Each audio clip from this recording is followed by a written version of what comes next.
सब education education education करके school भेजते रहते हैं, लेकिन उनको खुद को नहीं पता एजुकेशन सिस्टम है क्या। विद्यार्थी की सबसे बड़ी जरूरत क्या है?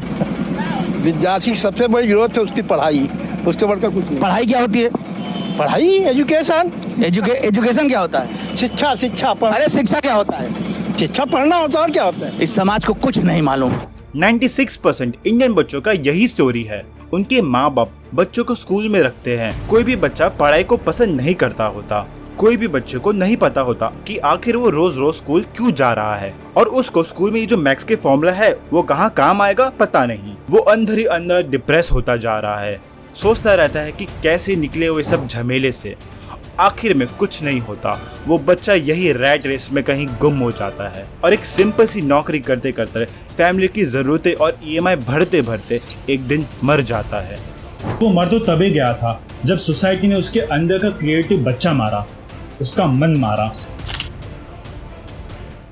गुरुकुल भारत का वो एजुकेशन सिस्टम जो कि पूरी दुनिया में सबसे अनमोल और सर्वश्रेष्ठ माना जाता है। जिस एजुकेशन सिस्टम से भगवान श्री राम जी ने और उनके भाइयों ने ज्ञान प्राप्त की थी, जिसमें से लिटरेचर, रिलीजन, स्क्रिप्चर और वॉरफेयर जैसे चीजों का प्रैक्टिकल नॉलेज दिया जाता था। ये एजुकेशन सिस्टम को सबसे बेस्ट माना जाता था, और हो भी क्यों ना हो। अगर आपको रोज काम आने वाली चीजों का प्रैक्टिकल नॉलेज मिले तो अच्छा तो होगा ही। तो फिर आखिर क्यों हमारे सिस्टम में ये ला दिया A² + 2AB + B²? इसको जान के कोई मतलब नहीं। कहाँ आ रहा है ये सब काम? कहीं नहीं, और ना ही आएगा भी। क्यों आई ये घिसा पिटा मॉडर्न एजुकेशन सिस्टम? 1830 में जब ब्रिटिशर्स का राज चल रहा था भारत पे, तब लॉर्ड थॉमस बेबिंगटन ने ये मॉडर्न एजुकेशन सिस्टम को सजेस्ट किया, जिसमें मैथ्स और साइंस को सबसे ज्यादा इंपॉर्टेंस दिया गया था, और सबसे बड़ी बात इंग्लिश को कंपलसरी कर दिया गया था। आज की डेट में इंग्लिश को सबसे ज्यादा इंपॉर्टेंस दी जाती है और इसका कोई सेंस नहीं बनता। इसको एक और एग्जांपल से समझते हैं। एक बंदा जो कि संस्कृत में 95 आउट ऑफ 100 ला रहा है, उसको भी संस्कृत बोलना नहीं आता।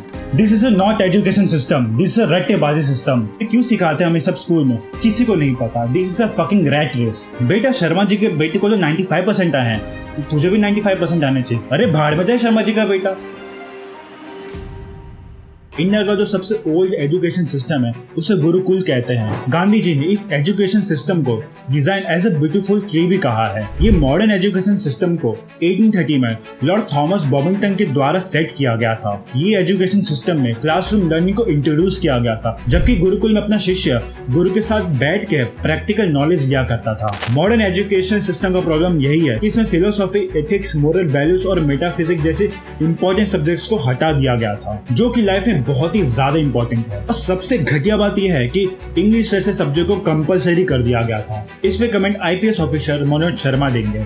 पानी साफ होना चाहिए बस, फिर चाहे वो स्टील के ग्लास में हो या कांच के। वैसे ही ऑफिसर साफ होना चाहिए, फिर चाहे वो इंग्लिश बोले या हिंदी। 1947 में देश आजाद होने के बाद 1948 में सबसे पहली कमीशन सेट की गई डॉक्टर सर्वपल्ली राधाकृष्णन की चेयरमैनशिप के अंडर। ये कमीशन का नाम है यूनिवर्सिटी एजुकेशन कमीशन। इसके बाद ही आई कोठारी कमीशन, आचार्य नरेंद्र देवा committee, Mudaliar commission, knowledge commission, national policy on education 1986, और अभी जो इंडिया में चलती है वो है नेशनल एजुकेशन पॉलिसी 2020। ये सबकी वजह से इंडिया एजुकेशन सिस्टम में डेवलपमेंट तो लाई है, लेकिन ओल्ड इज गोल्ड। एजुकेशन बस एक धंधा बन के रह गया है। जो वैदिक पीरियड में गुरुकुल सिस्टम चालू किया गया था, तब धन ज्यादा मायने नहीं रखता था। धन से पहले शिष्य का ज्ञान ज्यादा परखा जाता है और वो ज्यादा महत्व रखता है। लेकिन आजकल के युग में शिष्य के ज्ञान से ज्यादा धन मायने रखता है। आजकल के स्कूल्स में अगर पेरेंट्स उस बच्चे का फीस लेके दे तो स्कूल्स में उन्हें लिया नहीं जाता। ऐसा क्यों भाई? भ्रष्टाचार यानी करप्शन। जो लोग एडमिशन के लिए रिश्वत लेने वाला कोटा ओपन ही रखते हैं कुछ ऐसे अमीरों के लिए, जो इनको फंडिंग दे सकता है। और ऑफ कोर्स ये सब मनी कहाँ दिखाएगा? डोनेशन फंड में। सब लोग पैसे कमाने बैठे हैं, सब लोग को प्रॉफिट ही करना है। ये private school high education system के नाम पर सिर्फ पैसा लूटते हैं और शिक्षा जैसे सामाजिक सेवा को प्रॉफिट बनाने का जरिया बना दिया जाता है। एक मिडिल क्लास आदमी की पूरी जिंदगी की कमाई एक अच्छी यूनिवर्सिटी में पढ़ाने के लिए निकल जाती है, और वो ग्रेजुएशन के बाद ही कोई उसकी जॉब लगती है, और उसके ग्रेजुएशन में जो फीस लगते हैं उतना उसको कमाने के लिए उसको 10-15 साल लग जाते हैं। और ये सब का बैकबोन है टीचर्स और पेरेंट्स का प्रेशर। ज्यादातर देखा जाए तो उनका मकसद अपने बच्चों को सिर्फ अच्छे कॉलेज में पढ़ाना होता है, जिसके कारण बच्चों पर मार्क्स का प्रेशर आता है। बच्चों की खुशियां छीन के उनका डबल ट्यूशन करवाते हैं और उनको घर पर ही सेल्फ स्टडी के लिए फोर्स करते हैं। लाइफ में आगे बढ़ने के लिए कंपटीशन की जरूरत पड़ती है, लेकिन कंपटीशन एक हद तक होती है। घर वालों के प्रेशर की वजह से बच्चे के मार्क्स पर भी असर पड़ता है। जिसकी वजह से उसको डिप्रेशन, एंजाइटी जैसे इश्यू हो जाते हैं। अगर कोई बच्चे को इतनी कम उम्र में दिमागी बीमारी का सामना करना पड़ेगा तो उसकी वजह से उनको मेंटल इश्यू हो सकते हैं। पेरेंट्स अपने बच्चों पर इसे प्रेशर डालते हैं ताकि उनका बच्चा अच्छे इंस्टीट्यूट में पढ़ पाए, और अगर बच्चा अच्छे इंस्टीट्यूट में पढ़ रहा है तो उसका सोशल स्टेटस हाई माना जाता है और उसको ज्यादा इंपॉर्टेंस दी जाती है, जैसे IIT और IIM। कुछ पेरेंट्स जो अपने बच्चों की फीस को इन्वेस्टमेंट की तरह समझते हैं, वो माता पिता अपने बच्चों के लिए अच्छे मार्क्स लाने के लिए प्रेशराइज करते हैं ताकि जो पैसे उन्होंने इन्वेस्ट किए हैं वो व्यर्थ ना हो। उनकी बात एक हद तक सही है, लेकिन अगर बच्चे से ज्यादा पढ़ाई नहीं हो रही लेकिन फिर भी उसे प्रेशराइज किया जाता है, क्योंकि कुछ लोगों के लिए पढ़ाई नहीं बनी होती, वो किसी और चीज में मास्टर होते हैं जैसे आर्ट्स या फिर स्पोर्ट्स। वो ये सोचते ही नहीं कि ये बच्चे को कैसे अफेक्ट होगा। पेरेंट्स बच्चों पर कांस्टेंट प्रेशर बिल्ड करते हैं जिसकी वजह से स्ट्रेस और एंजाइटी होती है, और बच्चों को भी कहीं ना कहीं ये होता है कि वो अपने शिक्षा की वजह से अपने पेरेंट्स को निराश ना करें। कहीं ना कहीं बच्चों को भी अच्छा परफॉर्मेंस देने का मन करता है, लेकिन सोसाइटी के प्रेशर की वजह से वो ये चीज नहीं कर पाते और सोसाइटी को खुश करने में लग जाते हैं, जिसकी वजह से कुछ बच्चे डिप्रेशन में चले जाते हैं, जिसके कारण उन्हें ऐसा लगता है कि वो होपलेस है और बेकार है। कई बच्चे ये झेल नहीं पाते और सुसाइड जैसा कदम उठा लेते हैं। बच्चे जो अक्सर एकेडमिक प्रेशर में रहते हैं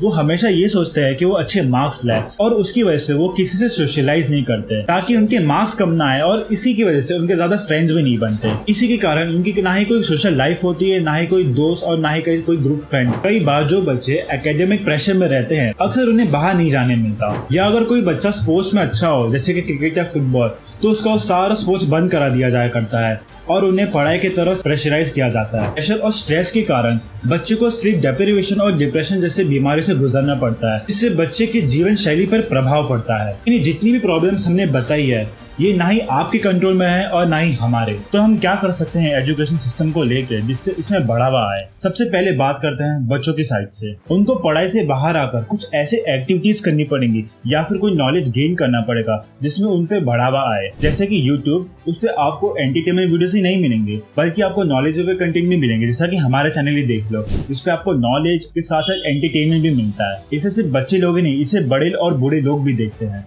और इसके साथ साथ कोई मूवीज देखते हो या एनिमेस देखते हो तो उससे अच्छा है कि कोई सक्सेसफुल इंसान का डॉक्यूमेंट्री देख लो। एंड ऑफ कोर्स ये सब बात करें हमने बच्चों की साइड से, लेकिन अब मैं कहूंगा पेरेंट्स को बच्चों के साथ स्ट्रिक्ट बिहेव ना कर उन्हें प्यार से समझाना पड़ेगा, उनको एक दोस्त की तरह समझाना पड़ेगा। जिनके पेरेंट्स बहुत ही ज्यादा स्ट्रिक्ट होते हैं उनके बच्चों पर बहुत ही ज्यादा इम्पैक्ट पड़ता है उनकी ग्रोथ पर। शायद वो सच बोलना बंद कर दे डर की वजह से, या फिर शायद डिप्रेशन में रहे। ये बात हो गई घर की, यानी पेरेंट्स और बच्चों की। अभी हम बात करते हैं हमारे एजुकेशन की बैकबोन गुरुस एंड टीचर्स की।